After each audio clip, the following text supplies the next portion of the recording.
अहं रुद्रेभिर्वसुभिश्चराम्यहमादित्यैरुत विश्वदेवैः अहं मित्रावरुणो भाविभर्म्यहमिन्द्राग्नी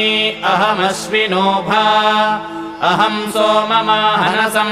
बिभर्म्यहं त्वष्टारमुतपूषणं भगम्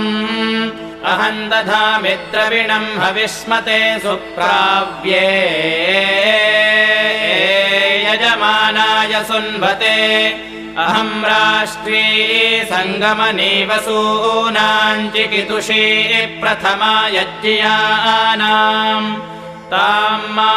देवाव्यदधुः पुरुत्रा भूरिस्थात्रां भूर्या वेशयन्तीम्